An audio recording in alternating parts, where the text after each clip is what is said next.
पछिल्लो समय कोभिड-19 को संक्रमण र संक्रमित हुनेको संख्या र निको हुनेको संख्याको रेसियोलाई हामीले सरसर्ती हेर्नेको सामान्यतया रूपमा भने जुन किसिमले संक्रमित हुनेको संख्या भन्दा निको हुनेको संख्या अलिकति राम्रो देखिँदै गइरहेको छ, निको हुनेको संख्या बढी हुँदै गइरहेको यो अवस्थामा आम सर्वसाधारणले यतिखेर अब भने कोभिड-19 को जुन जोखिम थियो केही साता अगाडि त्यो जोखिम घटेको हो कि भनेर ढुक्क भएर बस्न थालेका छन्। यो सँगसँगै सरकारले पनि जुन किसिमको निषेधाज्ञाको अवधारणा यतिखेर लागू गरिरहेको छ, सरकार सँगसँगै विभिन्न स्थानीय तहहरूले पनि त्यो लागू भइरहेको निषेधाज्ञाको मापदण्ड र अवधारणालाई केही परिवर्तन गर्ने र केही अलिकति सहज खालको निषेधाज्ञा अथवा सहज खालको मापदण्ड तय गरेर नयाँ निषेधाज्ञा लगाउने तयारी पनि गरिरहेका छन्। तर यसो भनिरहँदाखेरि कोभिड-19 को संक्रमण गत वर्षभन्दा जुन हिसाबले यो वर्ष मात्रै बढेर गयो, जुन हिसाबले यो वर्ष कोभिड-19 को संक्रमणले मृत्यु दरलाई बढायो, संक्रमितको दरलाई बढायो, संक्रमितको संख्या अहिले बिस्तारै यो रेसियो घट्दै गर्दाखेरि त्यो रेसियोलाई हेरेर मात्रै हामी ढुक्क भएर बस्न सक्ने अवस्था छ त भन्ने एउटा गम्भीर प्रश्न भने हामी चाहन्छौँ। आजको कार्यक्रम इसो बजेटमा हामी यसै विषयमा केन्द्रित रहनेछौँ। यसको लागि आज हामीसँग कुराकानीमा जोडिनु हुनेछ टेकु स्थित सुब्रराज ट्रपिकल तथा सरुवा रोग अस्पतालका निर्देशक डाक्टर सागर राज भण्डारी सर। डाक्टर साहब, स्वागत छ यहाँलाई कार्यक्रममा।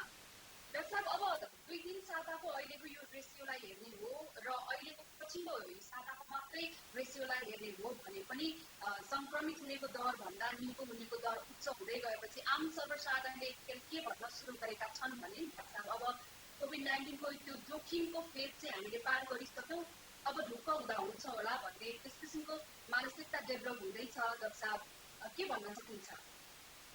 धन्यवाद। यहाँले मलाई एकदमै समसामयिक प्रश्न सोध्नुभयो। हामी यो चाहिँ विगत 7-8 दिनदेखि हामी बिस्तारै यो संक्रमितहरूको संख्या केही कमी भएको भएर हामीले के संक्रमण केही कम भएको भन्ने अनुभूति गरेका छौँ। वास्तवमा त्यसो होइन।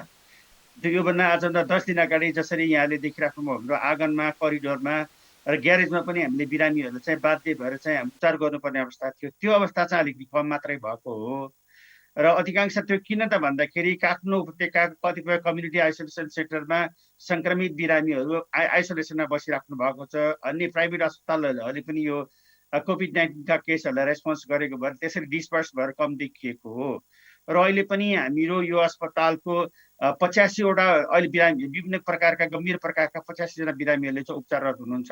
त्यसमध्ये 24 जना चाहिँ आइसियुमा हुनुहुन्छ, अनि त्यसो 39 जना चाहिँ ग्यास्ट्रो आइसोलेसनमा हुनुहुन्छ, 7 जना स्पेसल आइसोलेसन र 15 जना इमर्जेन्सीमा हुनुहुन्छ। अहिले पनि हामीसँग बेड खालीको कुरा गर्दाखेरि इमर्जेन्सीमा 2-3वटा बेड भन्दा खाली हुँदैन। त्यसकारण अहिले पनि उच्च जोखिमको अवस्थामा अझै पनि छौँ। यो संख्या घट्यो भन्दैमा हामीले अब चाहिँ जनस्वास्थ्यका मापदण्डलाई चाहिँ फलो नगर्ने, अब चाहिँ लकडाउनको चाहिँ अवस्थालाई फेरि त्यसलाई चाहिँ क्लोज गर्ने, त्यसो गर्नाले चाहिँ हामीले देखिराखेका छौँ जसरी दसैँ तिहारपछि लगत्तै जुन अवस्था भोग्नु पर्यो त्यस्तो अवस्था नहोस् भन्नको लागि हामीले विभिन्न किसिमका जुन इन्टरभेन्सनहरू छ यो चाहिँ यसलाई चाहिँ बिस्तारै चाहिँ स्टेप वाइज हामीले चाहिँ बिस्तारै कन्ट्रोल गर्दै चाहिँ बिस्तारै खुल्ला गर्दै लैजानुपर्ने अवस्था देखिन सक्छ।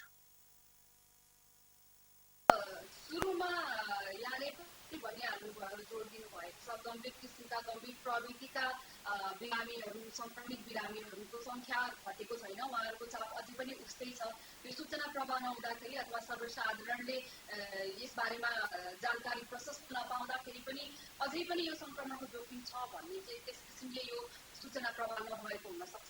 जस्तो अब गम्भीर किसिमका बिरामीहरू, संक्रमितहरू को त्यो गम्भीरताको अवस्था चाहिँ कस्तो छ? स्वास्थ्यका जोखिम चाहिँ कुन हदसम्मका गम्भीर बिरामीहरू अझै पनि अस्पताल आउने गर्नु भएको छ डाक्टर साहब?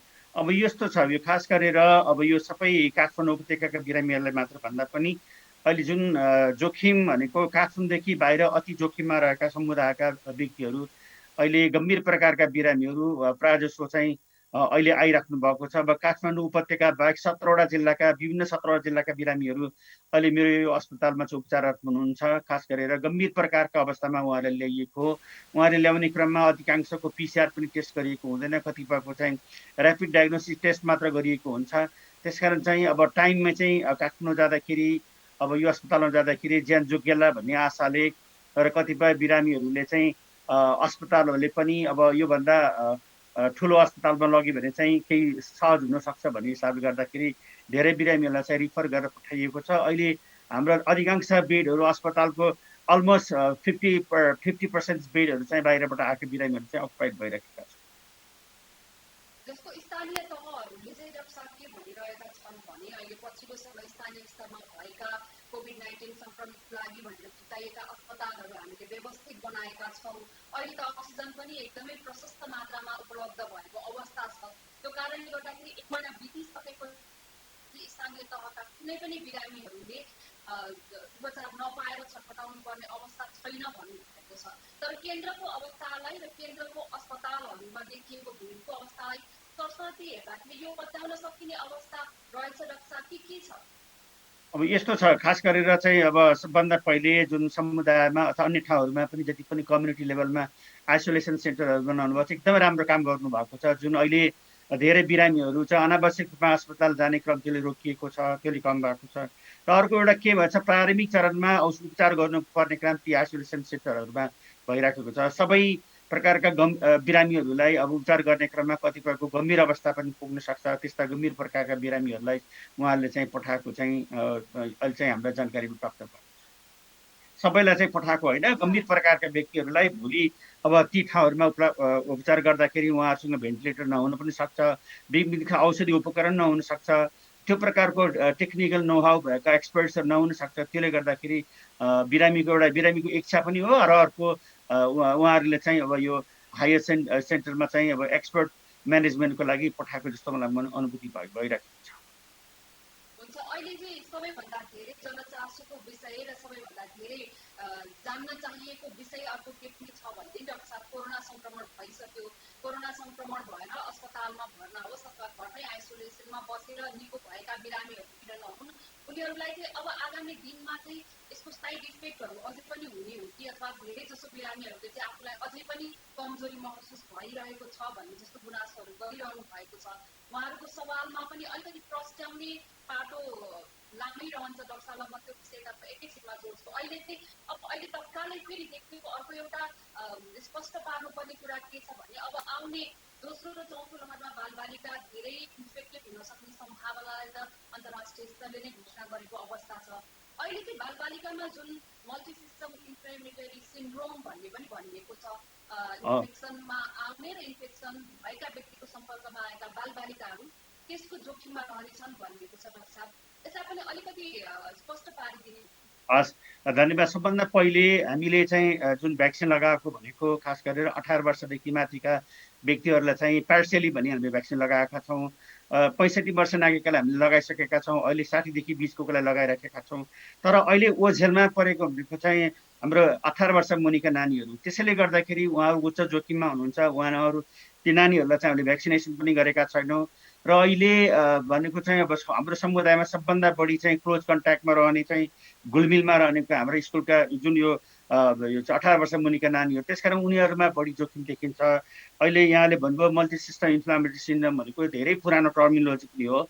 यो यसो भन्दै गर्दाखेरि कोभिड-19ले असर गर्ने भनेको खास गरेर फोक्सो हो। फोक्सोको साथसाथमा अब धेरै लामो समयसम्म यो कम अक्सिजनको अभाव हुँदै गयो, हाइपोक्सिया हुँदै गयो भने शरीरका विभिन्न अङ्गहरूले चाहिँ इन्फ्लामेटरी मतलब चाहिँ त्यसको चाहिँ सङ्क्रमण, त्यसको असरहरू चाहिँ अन्य अङ्गहरूमा पर्ने हुँदाखेरि त्यसले गर्दाखेरि धेरै प्रकारका लक्षणहरू, गम्भीर प्रकारका लक्षण देखिने भनिएको हो।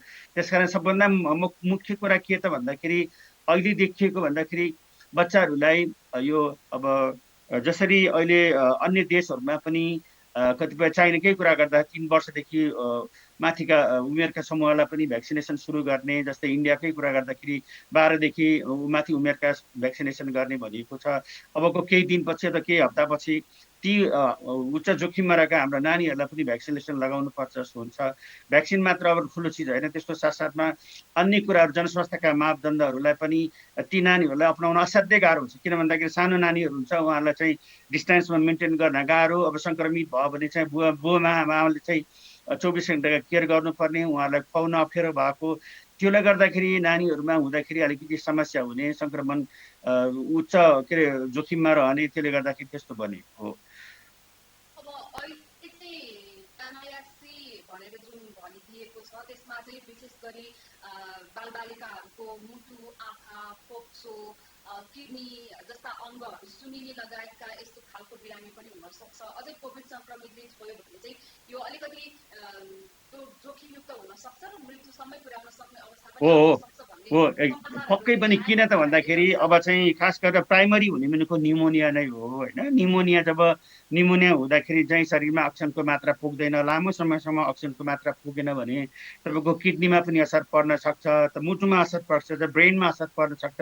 शरीरका विभिन्न अङ्गहरूमा पर्ने क्रममा सबै अङ्गहरूले बिस्तारै बिस्तारै काम छोड्दै जाने, त्यसले गर्दाखेरि बच्चाहरूलाई चाहिँ गम्भीर प्रकारको लक्षणदेखि नै बचाउन गाह्रो हुने, त्यो पक्कै पनि हो।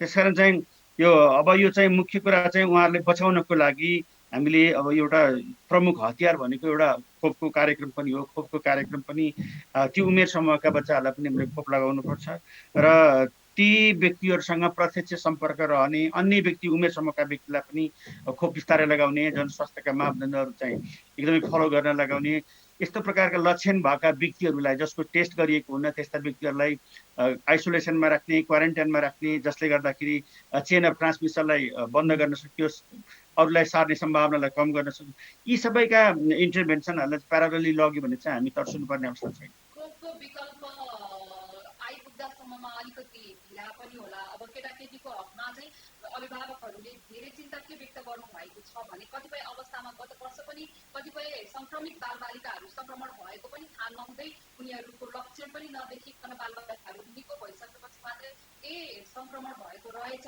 भनेर पछि अस्पताल जाँदा मात्रै थाहा भएको केसहरू पनि भइरहेको छ।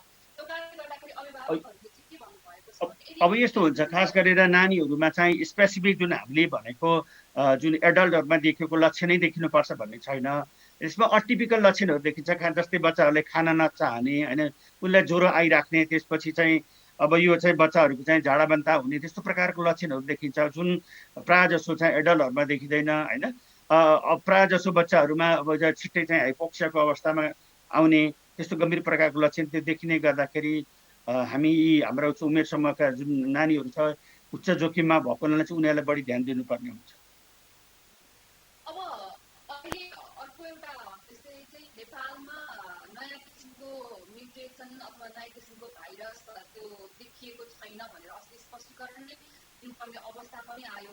अहिले जुन किसिमले समाचार यसरी फैलिरहेको छ, धेरैवटा समाचार माध्यमहरू छन् र त्यो समाचार फैलिरहेको छ, त्यो हुँदाखेरि नेपालमा हामीले कति आवश्यक पर्ने किसिमका अनुसन्धान अध्ययनहरू गर्न नपाएको कारणले गर्दाखेरि हो अथवा हामीले त्यो अनुसन्धान पुरा गरेका छौँ र साथ र युजिङ सिक्वेन्सिङ भन्ने कुरालाई सम्पूर्णतया मापदण्ड पुरा गरेर अनुसन्धान गरिसकेपछि पनि नभेटिएको अवस्था हो कि के? किनभने हामीले अन्तर्राष्ट्रिय स्तरमा फैलिएको समाचारलाई लिएर पनि स्पष्टीकरण अथवा त्यो नकसन पत्र हामीले निकाल्नुपर्ने अवस्था नै आएको छ।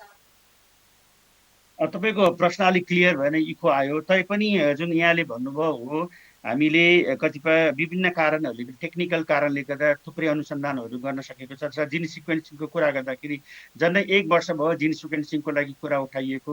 अहिले पनि त्यो प्रकारको मसिन आइसकेपछि विभिन्न किसिमको बिचमा हाम्रो चाहिँ यो चाहिँ समन्वयको अभावले गर्दाखेरि टेक्निकल कारणले चाहिँ हुन सकेको छैन। यो भइदिएको भए एकदमै सजिलो हुन्छ।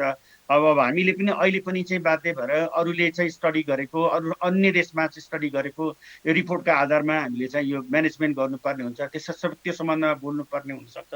त्यसकारण अब अहिले चाहिँ यो अवस्थामा अब हामीले भर्खरै दोस्रो वेभको चाहिँ हामी डिक्लाइनिङ फेजमा आइरहेका छौँ भन्दै गर्दाखेरि हामीले अब तत्कालै तेस्रो र चौथो प्रकारको वेभ पनि आउँदैछ भन्ने तयारी गर्नको लागि पनि अहिले नै तत्कालै हामीले विभिन्न किसिमका खोज अनुसन्धानहरू, जस्तै अब यहाँले भनिसक्नुभयो यो चाहिँ जिन सिक्वेन्सका कुराहरूदेखि लिएर थुप्रै चाहिँ जुन अब ट्रायल थेरापीका कुराहरू छ, ती कुराहरूलाई पनि हामीले चाहिँ प्यारालली चाहिँ लैजानु पर्ने हुन्छ। यसको लागि अब सरकारले चाहिँ डिजाइन गरेका विभिन्न सङ्घ संस्थाहरू छ, जस्तै रिसर्चको लागि रिसर्च काउन्सिल भयो, त्यसपछि ल्याबको लागि चाहिँ एनपिएचएलदेखि लिएर हामी यो विभिन्न किसिमको कोभिड डेडिकेटेड अस्पताल यसको लागि हामी तयारी छौँ र हाम्रो बिचमा चाहिँ एउटा राम्रो समन्वय भइदियो भने यी सबै स्टडीहरूलाई चाहिँ हामीले चाहिँ समयमा गर्न सक्छौँ र यी हाम्रा फाइन्डिङको आधारमा हाम्रा गाइडलाइन्सहरू कसरी त्यसलाई चेन्ज गर्ने, के परिमार्जन गर्ने, हाम्रो चाहिँ यो उपचार पद्धतिलाई कसरी चाहिँ यो स्पेसिफिक बनाउने भन्ने कुरामा हामी लाग्छौँ।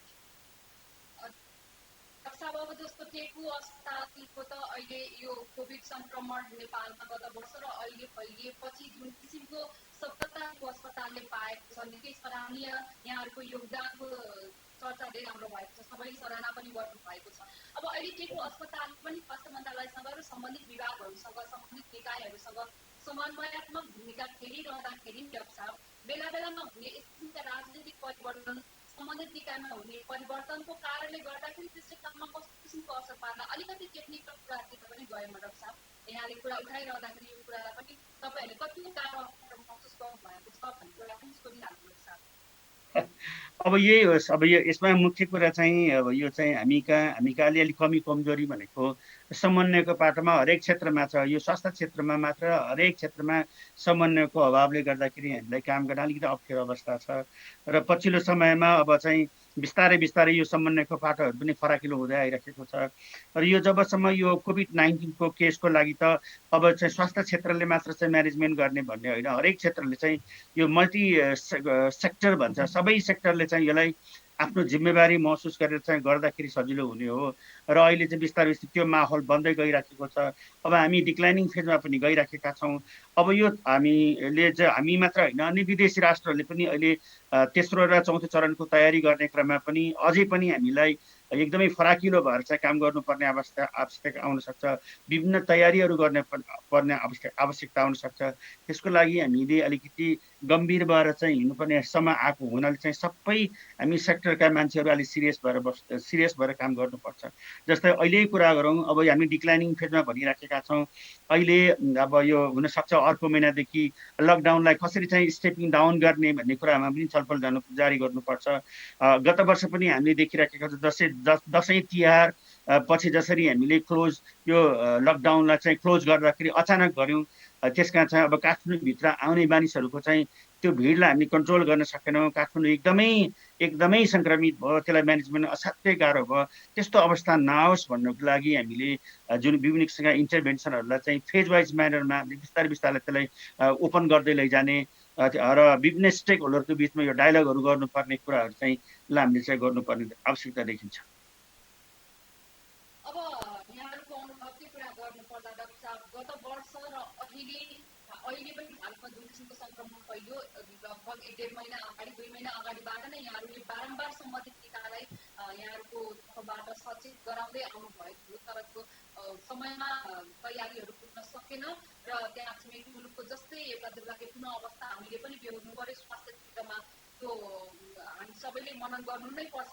अब अहिले पनि जुन किसिमले आज बिहानै भारतले जुन एउटा डाटा निकालेको छ नि त साहब, हिजो बुधबारको दिनभरिको रेसियोलाई त्यहाँको मृत्यु दरलाई हेर्ने हो भने अहिलेसम्म त्यो वर्ल्डकै रेकर्डै तोड्ने गरी 6000 भन्दा बढीको मृत्यु एकैचोटि भयो भारतमा। जबकि त्यहाँ सङ्क्रमितको एकदमै घटिरहेको अवस्था थियो, सबैले त्यसलाई सकारात्मक भनिरहेको अवस्थामा हिजोको डाटा यस्तो आएको छ। यसबाट हामीले के सिक्नुपर्ने के छ? अब यस्तो छ, अब यो अचानक चाहिँ जुन केस तपाईँको अहिले यो चाहिँ स्याम्पल कलेक्सनको सङ्ख्या पनि केही कमी भएको हो होइन, विभिन्न किसिमको कारणले हुनसक्छ। त्यो कतिपयले रिपोर्टिङ नगरेको हुनसक्छ। र अर्को कुरा, अहिले पिसिआरको साथमा विभिन्न ठाउँहरूमा एन्टिबडी चाहिँ एन्टिजेन टेस्टहरूको दायरा पनि बढाइराखेको छ। कतिपय कम्युनिटी लेभलमा भएका टेस्टहरूलाई चाहिँ रिपोर्टिङ पनि भएको छैन। त्यसले गर्दाखेरि सङ्क्रमितको सङ्ख्या केही कमी देखिएको हुनसक्छ। र अर्को कुरा, यहाँले ठिक भन्नुभयो, हामी कहाँ मात्र होइन, इन्डियामा पनि यो बिचमा चाहिँ मोर्टालिटी केही बढेको थियो। कारण के त भन्दाखेरि अहिले जति पनि हाम्रा आइसियु भेन्टिलेटरमा चाहिँ बिरामीहरू हुन्छ, गम्भीर प्रकारका बिरामी मात्रै हुनुहुन्छ। र पहिलेको जुन यो चाहिँ कोभिड-19को केसमा भन्दा अहिलेको जुन यो चाहिँ न्यू भेरिएन्टमा धेरै जसोको एकदमै कडा प्रकारको न्युमोनिया देखिएको छ। उहाँहरूलाई चाहिँ धेरै लामो समयसम्म एकदमै हाई फ्लो अक्सिजनमा राख्दा पनि, विभिन्न किसिमको भेन्टिलेटरमा राख्दा पनि त्यति राम्रोसँग चाहिँ रेस्पोन्स नहुने, एकदम राख्दा पनि धेरै समय राख्नुपर्ने, फेरि धेरै समय अस्पतालमा राख्दाखेरि विभिन्न किसिमको चाहिँ नोसोकोमियल इन्फेक्सनहरू हुने, विभिन्न किसिमको चाहिँ अरू अङ्गहरूका विभिन्न किसिमका असरहरू देख्ने। त्यसले गर्दाखेरि चाहिँ यो चाहिँ मृत्यु चाहिँ दर अलिकति केही बढिएको देखेको हो र पक्कै पनि हो।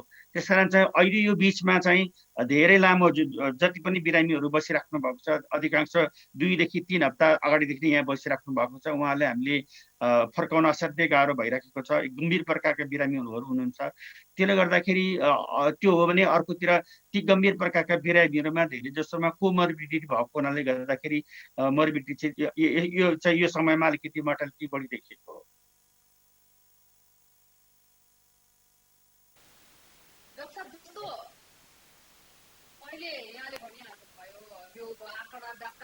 एकातिरको डाटा मात्रै हेरेर पनि हामीले ओभरअल सबै कुरालाई अहिले भनिहाल्ने अथवा त्यही हजुर अनुमानकै भएर चल्ने अवस्था पनि नहुने भयो। अहिले अब अर्को एउटा महत्त्वपूर्ण प्रश्न के पनि छ भने जस्तै कि ब्ल्याक फङ्गस भारतमा फैलियो, नेपालमा पनि हामीले यसको धेरै मानिसहरूले सूचना पनि पाउनु भएको छैन अथवा धेरैले के जानकारी पाउनु भएको छैन भने यहाँ पनि आइसकेको छ र एकजना मृत्यु भइसकेको छ, 12 जना सङ्क्रमित पनि भेटिएको डाटा पनि हामीसँग छ भन्ने पनि त्यति धेरैलाई थाहा पनि नभएको अवस्था छ। योबाट चाहिँ कति डराउनु पर्ने अवस्था छ जस्तो? यस्तो छ, यो म्युकोरमाइकोसिस अथवा जुन ब्ल्याक फङ्गस भनेको यो चाहिँ अब यो नयाँ टपिक्स भए पनि पुरानै रोग हो। यो खास गरेर गम्भीर प्रकारका बिरामीहरू जो लामो समयसम्म आइसियु भेन्टिलेटरमा राखिएको हुन्छ, जसको चाहिँ यो इम्युन स्ट्याटस एकदम डाउन भइरहेको हुन्छ, रोगसँग लड्ने क्षमता कमी भएको हुन्छ, ती बिरामीहरूमा यस्तो प्रकारको रोग त देखिराखेको हुन्छ। किनभने यो स्वर्गरोग अस्पतालको भएर चाहिँ हामीले धेरै रोगहरू चाहिँ हामी व्यवस्थापन गर्दै आएको, त्यस्तो समस्याहरू हामीले धेरै लामो समयसम्म देखिँदै आएको हो। र पछिल्लो समयमा जसरी यो कोभिड-19का केसहरू गम्भीर प्रकारका बिरामीहरू चाहिँ भर्ना हुने क्रम बढी भयो, उहाँलाई धेरै लामो समयसम्म हामीले अस्पतालमा भर्ना गर्नुपर्ने, धेरै लामो समयसम्म उहाँहरूलाई चाहिँ यो एकदमै हाई फ्लो अक्सिजनमा राख्नुपर्ने, भेन्टिलेटरमा राख्नुपर्ने र त्यसको साथसाथमा अधिकांश बिरामीहरूको यो चाहिँ अब यो कोभिड-19 भएको बेलामा नर्मोग्लाइसेमिक मान्छे पनि हाइपरग्लाइसेमिक भएको, अर्थात् सुगर लेभल एकदमै हाई भएको, त्यसले त्यस्तो प्रकारको बिरामीहरूमा यो देखिएको हो। यो चाहिँ अब यसलाई चाहिँ पनि व्यवस्थापन गर्न सकिन्छ। खास गरेर यस्ता बिरामीहरूलाई अलि व्यवस्थापन गर्ने बेला अलि विचार गरेर खास गर्नुपर्छ। जस्तै अब हामीले देखिराखेको यो समयमा हामीले लामो समयमा स्टेरोइडहरू प्रयोग गरिराखेका छौँ। बरु तिनीहरूलाई चाहिँ अर्को वैकल्पिक उपायद्वारा छोटो अवधिको चाहिँ यो स्टेरोइडहरू चलाउने हो कि अथवा उहाँहरूको चाहिँ यो जुन ग्लाइसेमिक कन्ट्रोल पनि अलि राम्रोसँग गर्ने, जति सक्छ उहाँहरूलाई चाहिँ अस्पतालमा लामो समय राख्नु नदिने, त्यस्तो प्रकारका एक्टिभिटिज गर्यो भने। र त्यस मुख्य कुरा चाहिँ अर्को उहाँहरूको उपचारको लागि एक विभिन्न किसिमको चाहिँ यो अब हुन त स्पेसिफिक ट्रिटमेन्ट यसको छैन, सिम्प्टोमेटिक ट्रिटमेन्ट नै हो। अलि व्यवस्थित गरेर उपचार गर्यो भने यसलाई कम गर्न सकिन्छ। र अब यसको पाटोको लागि विभिन्न किसिमका म्युकोरमाइकोसिसका विभिन्न असरहरू देखिन्छ। जस्तै आँखामा देखिन्छ, नाक मुखमा घाँटीमा देखिन्छ, कतिमा फोक्सोमा देखिएको छ, आन्द्रामा देखिन्छ। ती सम्बन्धी सबै टिम हाम्रो चाहिँ भनौँ मेडिकल टिमहरूले बसेर उहाँलाई कसरी व्यवस्थापन गर्न सकिन्छ, आउने दिनमा त्यसलाई कसरी कम गर्न सकिन्छ भन्ने कुरामा हामी छलफल जारी गर्नुपर्छ र सङ्क्रमित व्यक्तिहरूको उपचारमा अलिक सहज वातावरण बनाउनुपर्छ। अहिले उहाँहरूको उपचारको लागि यो चाहिँ लाइपोसोमल यो चाहिँ एम्फोटेरिसिन बी भन्ने औषधि पनि त्यति सहज रूपमा उपलब्ध छैन। अब हामीले यसलाई पनि अब सहज रूपमा उपलब्ध गराउने भन्ने कुराहरू गर्नुपर्ने हुन्छ। जसरी हामीले कालाजारको उपचार गर्दाखेरि त्यो औषधि प्रयोग गर्थ्यौँ, त्यस्तै प्रकारले गर्दाखेरि सम्पूर्ण बिरामीहरूलाई, त्यस्ता सङ्क्रमितहरूलाई उपलब्ध गराउन चाहिँ हामीले पहल जारी गर्नुपर्छ। सामान्यतया सर्वसाधारणले चाहिँ के बुझेका छौँ भने कोभिड सङ्क्रमण यदि चाहिँ डायबेटिक बिरामीहरूलाई भयो भने अथवा त्यस किसिमको कुनै अरू डिफेक्ट भएका बिरामीहरूलाई भयो भने यसले ब्ल्याक फङ्गस ल्याउँछ र ब्ल्याक फङ्गसको चाहिँ उपचार पद्धति हामीसँग छैन भनेर त्रास फैलिएको अवस्था छ। त्यो कारणले गर्दा पनि अलिकति मैले डाक्टर साहबले मात्रै इलाबोरेट गरिदिनु होला भन्ने, अब उपचार छैन भन्ने कुरालाई पनि यहाँले अलिकति स्पष्ट रूपमा स्पष्ट पारिदिनु होला। अहिलेको लागि भने कार्यक्रममा पालो भएको छ। छोटो ब्रेकपछि डाक्टर साहबसँग म कुराकानी पुनः जारी राख्नेछु।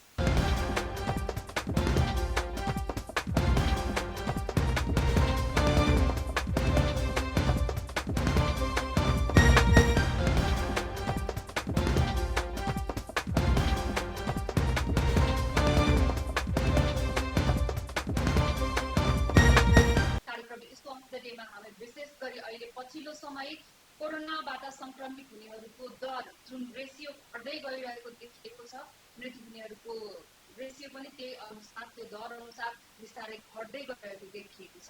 यो अवस्थामा आम सर्वसाधारणले अब कोरोना सङ्क्रमणको यो जोखिमको अवस्था हामीले पार गरेको हो कि भन्ने मानसिकता बनाइरहेको अवस्थामा के साँच्चै हामीले त्यो जोखिमको अवस्थालाई पार गरेका हौँ त? यो विषयमा केन्द्रित रहेर कुराकानी विषयसँग जोडिरहेका छौँ। हामीसँग चेकको स्थित शुक्रराज ट्रपिकल तथा सर्वरोग अस्पतालका निर्देशक डाक्टर सागर राज भण्डारी हुनुहुन्छ। डाक्टर साहब, ब्रेकपछि पुनः स्वागत छ यहाँलाई। हजुर, धन्यवाद यहाँलाई। अघि चाहिँ मैले यहाँलाई बिचमै रोक्नु पर्यो, ब्रेकको टाइम भएर। डाक्टर साहबले भनिरहनु भएको थियो अहिले चाहिँ विशेष गरी यो नयाँ होइन, हामीले झट्ट सुन्दा पनि नाममा नयाँ लागे पनि यस किसिमको ब्ल्याक फङ्गस किसिमको यो कालो ढुसी टाइपको रोगहरू हामीकोमा पहिला पहिला पनि देखिएको हो भनेर भनिहाल्नु भयो। अब उपचार चाहिँ अहिले के भनिएको छ, सरसर्ती एउटा अफवाह जस्तो फैलिएको छ भने यदि कोरोना संक्रमितमा केही डिफेक्टको कारणले गर्दाखेरि ब्ल्याक फङ्गसको समस्या देखिहाल्यो भने नेपालमा चाहिँ त्यसको कुनै पनि उपचार छैन है भन्ने किसिमको अफवाह फैलिएको छ डाक्टर साहब।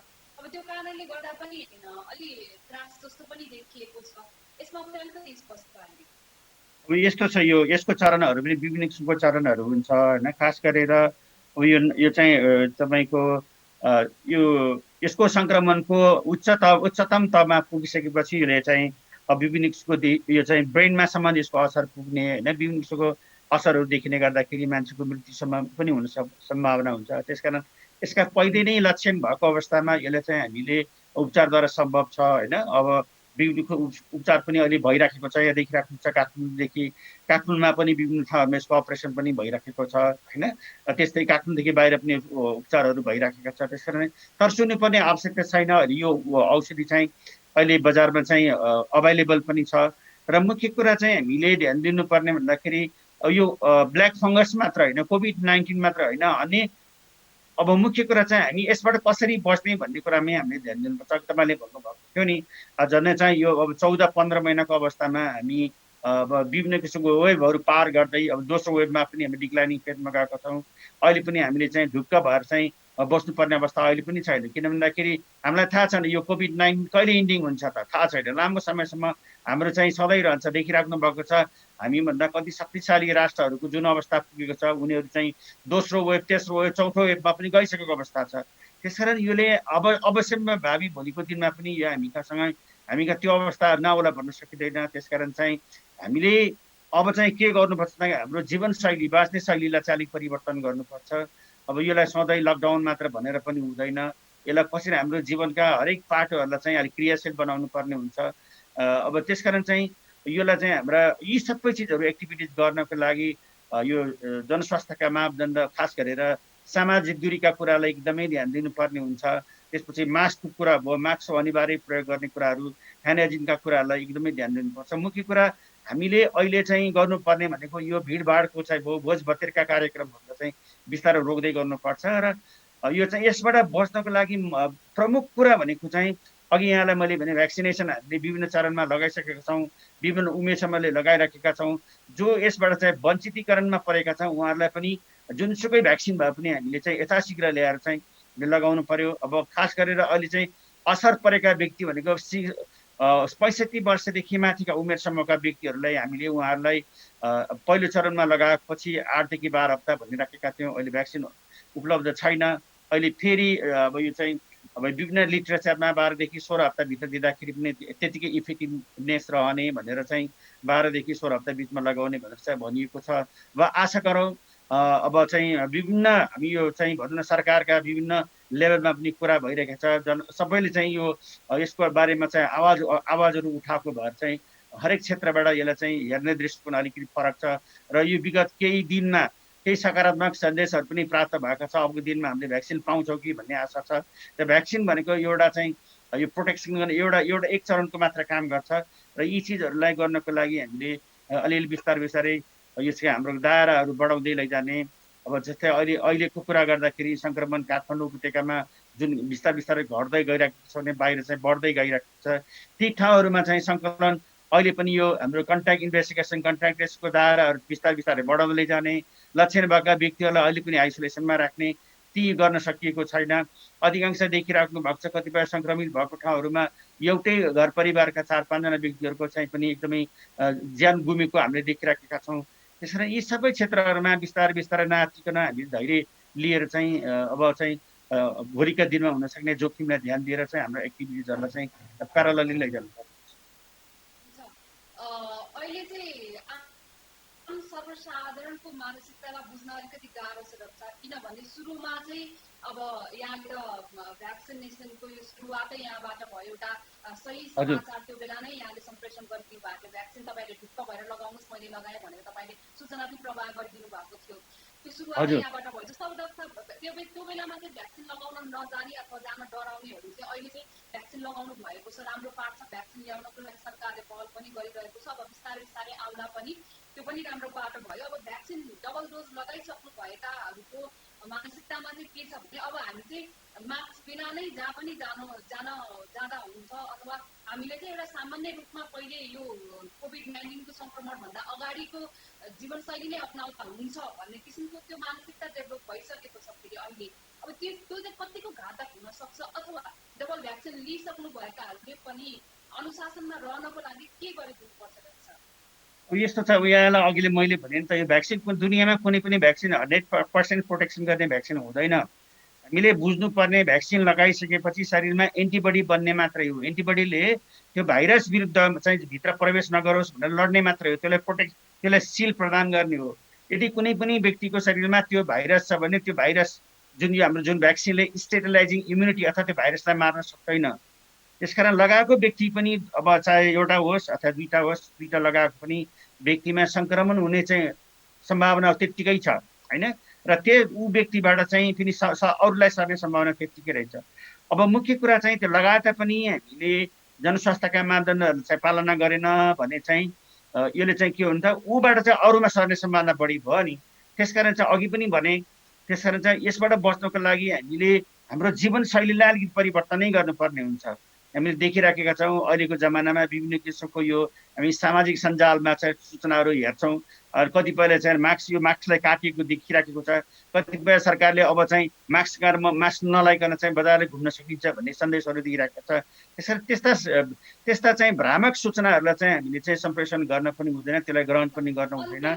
किन भन्दाखेरि हाम्रो चाहिँ अब हामीले विचार गर्नुपर्ने कुरा छ। अब यो चाहिँ लामो समयसम्म हामीसँग सँगै रहने हुँदाखेरि हामीले आफ्नो परिवारका सदस्य र हामी आफै आफ्नो परिवारका सदस्य समुदायका व्यक्तिहरूलाई चाहिँ बचाउनको लागि पनि, उनीहरूलाई सुरक्षित पार्नको लागि पनि भ्याक्सिनको साथसाथमा यी जनस्वास्थ्यका मापदण्डलाई चाहिँ हामीले कहिले पनि बिर्सनु हुँदैन। हामीले भन्दै आएको चाहिँ बाहिर जाँदा मात्रै मास्क लगाउने होइन, घरभित्र बस्दाखेरि, अफिसभित्र बस्दा पनि मैले मास्क लगाउनुपर्छ। जसरी मैले तपाईँसँग यहाँ बोल्दाखेरि मास्क लगाइरहेको छु होइन। त्यसकारण यी चिजहरूलाई चाहिँ हाम्रो व्यवहारमा अक्षरशः पालना गर्नुपर्छ। हामीले कहिले पनि यस्ता चिजहरूमा खेलाची गर्नु हुँदैन। जुन अहिले यहाँले भन्नुभयो, अलिकति हामी त्यो खेलचक्राइ गऱ्यो भने चाहिँ यो चाहिँ नयाँ भरिएन्ट जुन भनिएको छ होइन, यो डेल्टा भरिएन्ट भनेको एकदम उच्च सङ्क्रमण देखिएको छ। उच्च सङ्क्रमण, एउटै सङ्क्रमित व्यक्तिले पनि सयौँ मान्छेलाई चाहिँ सानो कोठाभित्र केही छिनमै सार्न सक्ने सम्भावना छ।